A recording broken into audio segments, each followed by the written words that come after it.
তুমি তোমার মার সাথে এভাবে কেন কথা বলবে? এটা তোমার মা সম্মান দিয়ে কথা বলবে ভালোভাবে।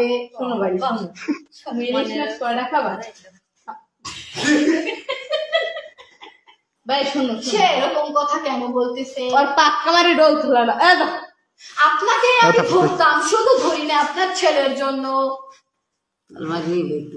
আবার যদি কখনো ওখানে আপনি যান ওই রাস্তা দিয়ে, অবশ্যই আপনাকে ধরবো। ভাই শোনো শোনো, আপনি ইলিশ মাছ খাবেন? আমি ইলিশ মাছ খেতে চেয়েছি। শুধু ইলিশ মাছ? ইলিশ মাছ ভেজে ভাত দিবে এক বাক্স, মানে এক বল। আমি খেয়ে চলে যাব। আমি খেতে পারবো না পারবো সেটা পরের বিষয়। ঠিক আছে, ইলিশ মাছ লাগবে কতবার? ইলিশ মাছ লাগবে 2 কেজি থেকে 2.5 কেজি।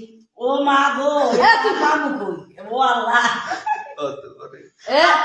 আপনার কে হয়? সে যখন আমাদের মাছটা নষ্ট করলো তখন আপনার মনে হয় না যে ও মা গো, সেই মাছটা আমাকে দাও। সেই মাছটা তো পুড়ে কয়লা হয়ে গেছে তার ঘৃণার শোনার পরে। তোমার কয়লা হয়েছে কোন জায়গায়?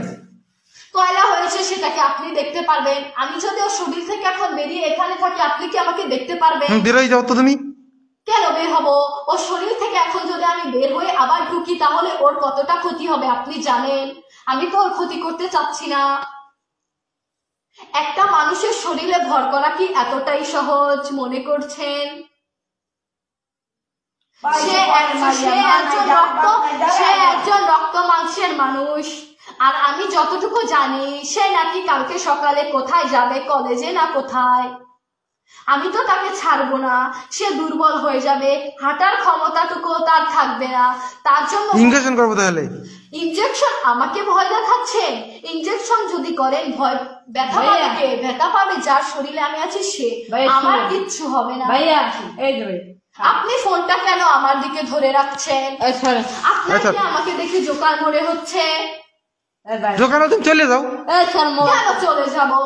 আপনারা মানুষরা খুবই খারাপ, সেই জন্য আমরা মানুষদের থেকে খুবই তারপরে আপনারা ঘুরে ফিরে আমাদের কাছে কেন আসবেন? এই যে ভাই শোনো, ভাইয়া আপনার গায়ে তো হাত। তোমরা রাস্তার পাশে কেন থাকো? মানুষ চলাচল করে না ওখান থেকে। আমরা ব্রিজে বসে মাছ খাচ্ছিলাম। ব্রিজ কি তোমাদের জন্য? ওটা